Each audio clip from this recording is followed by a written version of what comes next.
got somebody here. All right. What would be good since you all are here?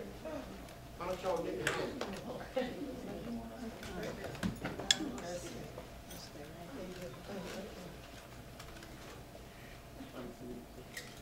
Said he wants us behind you. Everybody, sit behind you. It look like we have 1,000. We have less than 100. We got Elizabeth Robinson in the house. We know we're gonna win.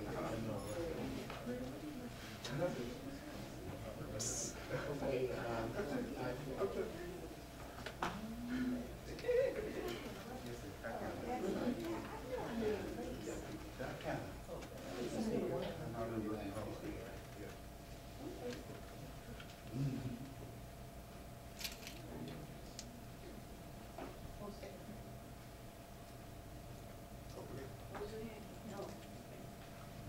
Good afternoon. My name is Tyrone Hannah, and I'm talking.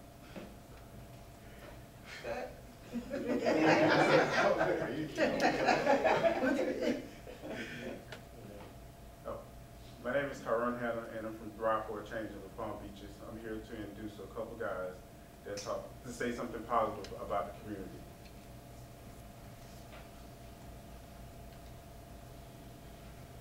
Good evening.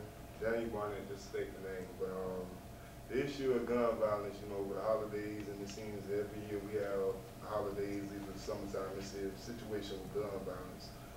Just what I do, reach out to the youth, you know, at Firehouse Park a few years ago, started a chance with sports basketball. And through that outlet, over the years, you know, with that team, certain people in the area doing drugs, gang activity, it dispersed. You know, they had respect for what was going on with the kids. You know, if we had guidance for a lot of these younger youth, I mean, we really get to what it takes, and I stay preaching with, it takes a village to raise a child. You know, if we reach out back to these youth and guide them, and it's really letting them know, you know, some of the things that were in the streets through the music, whatever they may be viewing through the media, you know, the hustle in the streets not there how it used to be. You know, they can't drop out of school and see money. You know, it's harder trying to live the life of a gangster right now. But far as that shooting and the violence, that's not the way to go. You know, every gangster can tell you they get to an age, every killer gets to an age and they tell you they look back and say it wasn't worth it and they can't go bite. Let's not wait till our future get to that point in that age of late 30s or early 30s saying that it wasn't worth it. Let's get them to the ages where they coming out of elementary and high school early and correct what the media putting out in the industry of music and art or whatever it is they, you know, inspiring. You know, we just reach out to them and it takes a village, you know.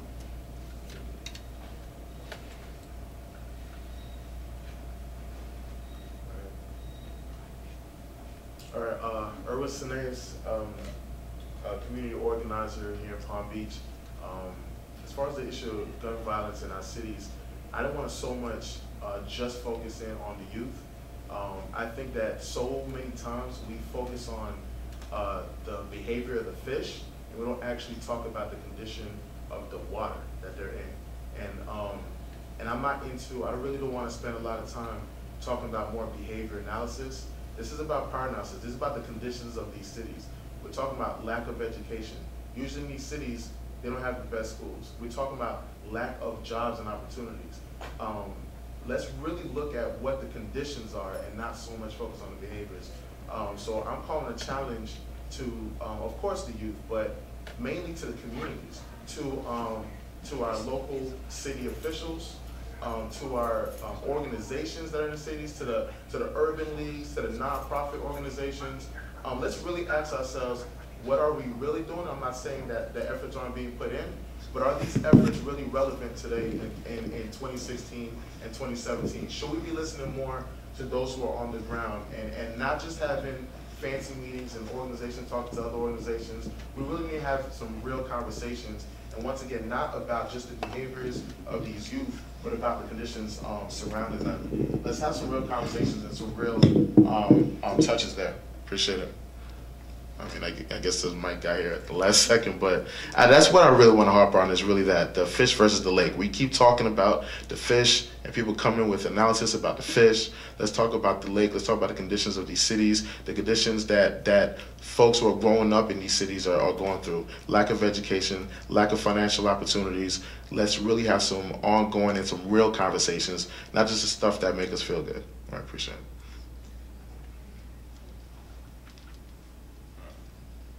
Good evening. My name is Marvell Sappho, and I'm the founder of Living Peace Movement. And in the 2 minutes that I was told that I had, I really can't get out everything that's on my heart. And first, I want to say rest in peace, Caleb Denard. And we lost Riviera Beach, a 37-block city, 8-mile radius. And you know, it's a lot going on in this city, and it's a lot of people that got to be held accountable, from starting with the parents, the root, you know, to city council, to these police officers. You know, we look at these presidential elections and all that, but we, you know, the community, we have to come together as a community and support each other, and we have to learn to pay for our peace and find ways to build visions. You know, without a vision, we all will perish. And you know, I want to challenge me. I come from the streets. I come from, you know, the things I've done, some things that I regretted, but you know, I was able to make it out of that, and I switched myself over. But I want to challenge my old partners or whatever that's in the streets to, you know, to just take in one of these little cats that you see around here doing what they're not supposed to. Just take them in as a little brother, just one of them. You know, help us fund some of these visions that we have, because a lot of visionaries around this community, and we don't have the funds. But if you know you guys gonna do what y'all do, then do that. But at least if y'all not gonna advocate with us, then help us fund our visions for it, so we can help your sons, your daughters, your nieces and nephews, so we don't have another Caleb Denard. And like I say, it's a hard thing, and you know, in the little time that we have, it's a lot. It's a lot, and we're gonna start a roundtable meeting every week. Mayor Masters blessed us with a location at Lindsay Davis Center, and we will be there meeting every week. So if you want to come out and you want to, you know, lay your vision out on the table, is all welcome. We have to, just like Daniel said, it's gonna take a whole village to raise these kids. Thank you.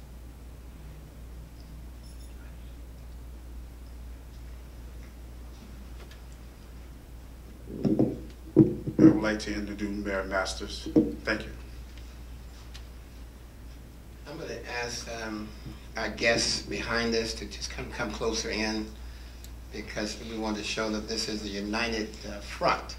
I am thankful to have all of you who are in attendance tonight. First of all, let's give our young people a hand. Let's give our young people. I know that if our problems are going to be solved, they're going to be solved with our youth taking the lead. As in any movement in this country, it was the youth, whether it's the women's right to vote, whether it was the civil rights, whether it was the Vietnam War, the list goes on and on. It wasn't until the young people got involved that brought about the necessary laws and changes in this country. And we have some other guests who are with us tonight. I'd like to, just one by one, briefly, if they would just come and state their name, if they're with any organization, or give a statement. We want to entertain that at this time. We'll start with young lady here. You would like to have something to say and share a second or two with us? Yes, my name is Angel Williams. I'm in the HIV organization and also the American Legion Post 199. Yes, my name is Francine Ralph. I'm with the African American Cultural Arts Organization, and just glad to be a part of the solution.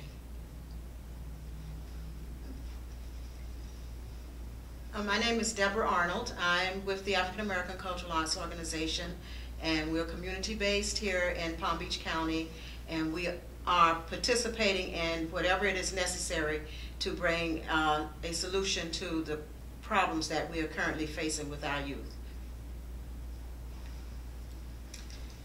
Good afternoon. I'm Elizabeth Robinson, and I'm also with the Cultural Arts Organization as well as the Minority AIDS Initiative Network. And I'm delighted to see that our mayor is calling the young people together to ask them, what can we do to assist them? Since it's our problem, they're our children, and it's our fight, we want to be in it. And thank you for calling this meeting, Mayor. Good evening. My name is Leslie Pinder. I'm from Help Agency of Florida, Inc. We are a relatively new organization, and what we're doing, we're targeting young people, testing them, evaluating them, and placing them in the appropriate STEM programs, that is science, technology, engineering, and math. We truly feel that education is the way out, and we don't just mean going to school and learning about Christopher Columbus and writing an essay. We're talking about getting technologically advanced, learning real statistics, and I am sorry that we did not follow Obama's initiative about 7 years ago. Obama wanted to send our children to school for 6 days out of the week and only give them 2 weeks vacation, and parents revolted against that. And I feel had we done that, we would have been seeing these children more often, we would have had more time with them, we would have had a chance to get inside their psyche. So what Help Agency of Florida is doing, we are testing children from very young. We're testing them to see what fields they should put into, because if a child is taught, okay, you have a special gift with assembling Lego blocks and later on being an engineer, well then, of course, we want to stay in that right direction. And once you feel as if you appreciate it and love, that child is not going to think about going into the street and getting into problems. And then that brings us to the second half of our mission. We will also be helping people or ex-cons or ex-felons who have been through the system and now they need to get their civil rights reinstated. I don't know if you all are aware, but you probably are. The state of Florida is the only state in this nation that when an ex-felon has done his time or paid his dues or fees or whatever, his civil rights are not automatically reinstated.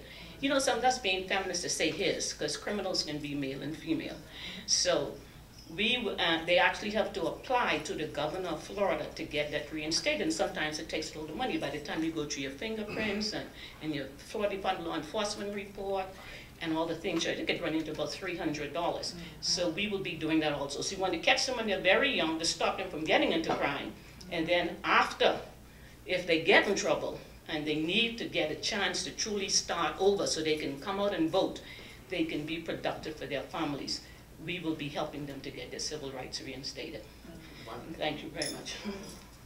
All right, and we know that's very important because as we call them, returning citizens. Yeah. Often when they come home, returning citizens cannot get a job, they can't go to college, education, they can't get public housing, they can't get any assistance because of their background. And so we're working on the ban the box as well as getting their rights restored. Let's give everyone a hand who have come tonight. All right, Mr. Hannon, you're going to have to take your camera over there a little bit. We don't want to put your camera around the world.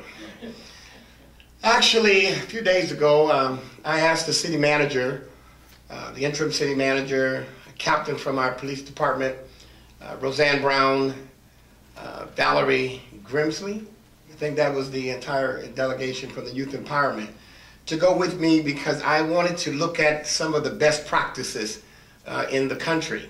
And Philadelphia and Camden seem to be two cities that have some very good practices, best practices, that have really done some amazing work with gun violence in their cities.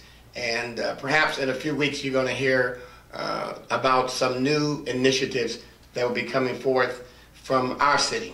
But let me just say happy Hanukkah, Merry Christmas, although we're daily, happy Kwanzaa. And this is the first day of Kwanzaa. And Happy New Year to all. And if I missed anyone, seasoned greetings. Okay? I wrote this speech actually a day ago. I was just writing a little bit here, a little bit there. So if I tend to look at it, it's only because I don't want to miss a word. So I'm not used to looking down too often. I like to look you right in the eye. So if I reflect down, it's because I want to make sure I get it right. It seems this time of the year, our thoughts naturally focus on peace on earth and goodwill to all people. As we celebrate the holidays with our families and friends, let us not ignore that gun violence is exploding all around us. Our young people in particular are being shot and killed, and the spirit of revenge seems to be the driving force. My heart is broken. My spirit is grieved. My entire being is troubled to see these acts of violence that are taking their toll upon our youth. Yes, I've had several sleepless and restless nights, been at the hospital with families in the last few days. Certainly I can sense the pain that several of our parents are feeling. And I say we must band together now to end it. My fellow residents and neighbors, the question is, are we going to be a spectator or a participator for peace, love, and unity in our community? Are we going to sit back and watch these senseless acts of violence unfold? Or will we seek ways and means to create an environment of peace in our neighborhood? I've been sitting here thinking and praying about this entire situation. So first, let me say this. My mind goes back to, as many would say, back in the day. I know Ms. Robinson would say back in the day. That day and time when I was growing up, just a few days ago. But I remember it was a time when we all had a sense of real community. We knew our neighbors. Our neighbors looked after one another, looked after each other's children. We recognized who was a stranger when we saw them on our block. Back in the day, our children had to go to church or Sunday school. It was a day when we respected our parents or expect a backhand at any given moment. Y'all remember that day, right? It was a day where we had to be in by dark. It was a day even when our teachers would bring us home to face our parents. As my mother would say, if we cut up in class, they would send us home. They'd go with us. It was a day where we knew the police officers on the blocks. For many times, they would get out of their cars and play tag football or basketball with us, as several right now are doing with Marvell and Danielle at the park around the corner. Yes, that was the day, back in the day, when the police officers would walk the block and they knew us and we saw them as a welcome force of protectors in our neighborhood. Finally, back in the day, if we did fight, we did not fight to kill. We didn't fight with guns or weapons of mass destruction. The fight would last a few minutes. And many times the two parties would even make up and become the best of friends. Whatever happened to those good old days? Back in the day. Can we work together?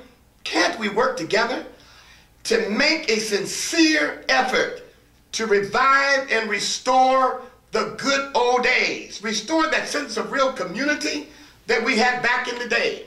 Restore it right here in Riviera Beach, block by block, and every block. Not just in Riviera Beach, but in our neighboring cities as well. I take this moment to suggest that we as parents, as a young man said, the fish in the sea, we as parents and adults, can we not work together to help our community, to help law enforcement and others to take back our streets, to recreate the secure feelings we experienced back in the day?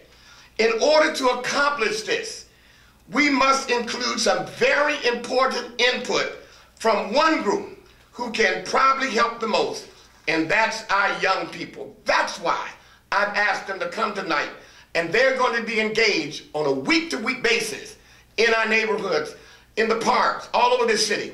they're going to help lead this fight. I'm going to support them.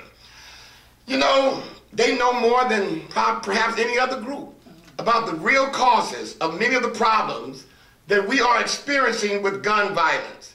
Will you help? And they're here tonight, and they said, yes, we're going to help. To the parents, grandparents, and I recently became a great-grandparent, I offer the following. 1, please know where your children are at all times. Get to know your children's friends and their friends' parents. 2, try to have adult supervision for your children as much as possible. When you cannot be at home with your children, enroll them, please, in one of our after-school programs, youth empowerment program, or one of our parks and recreation programs.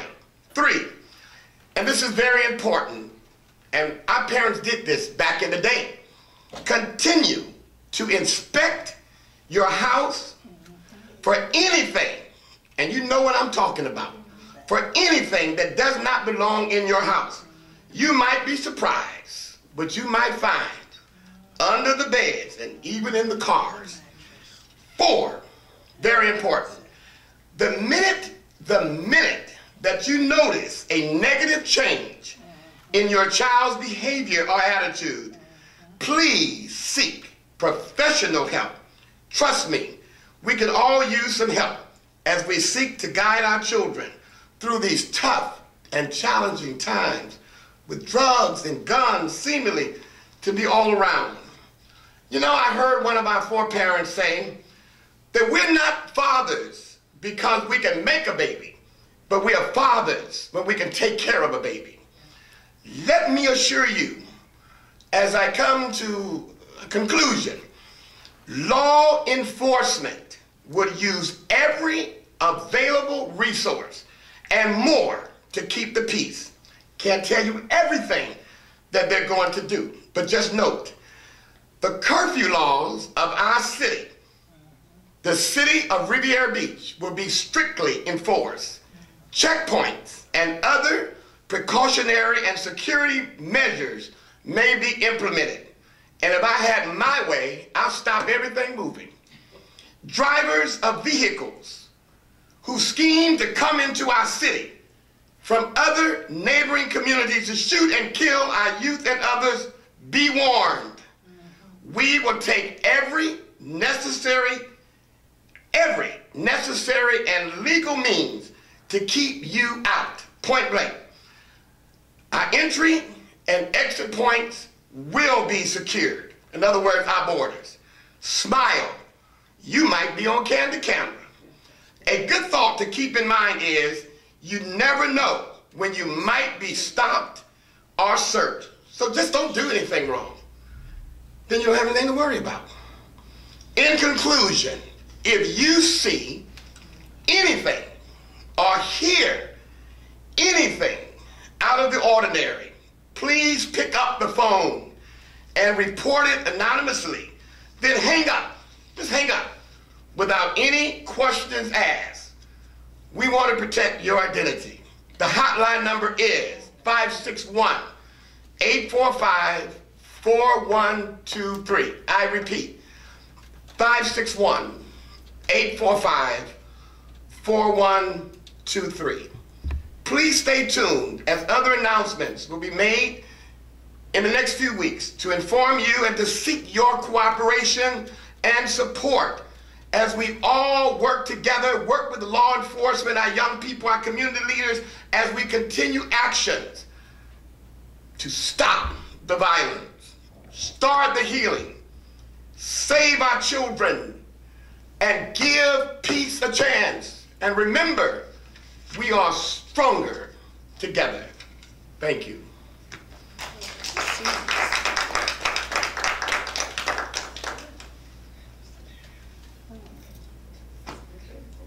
Well done, it's great. I don't know about you.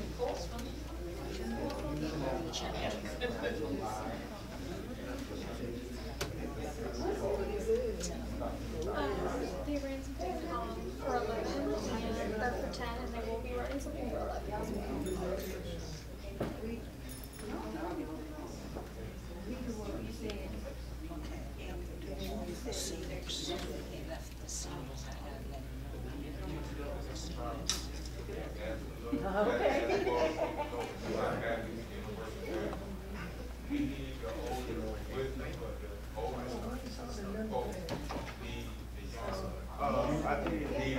think they know the person.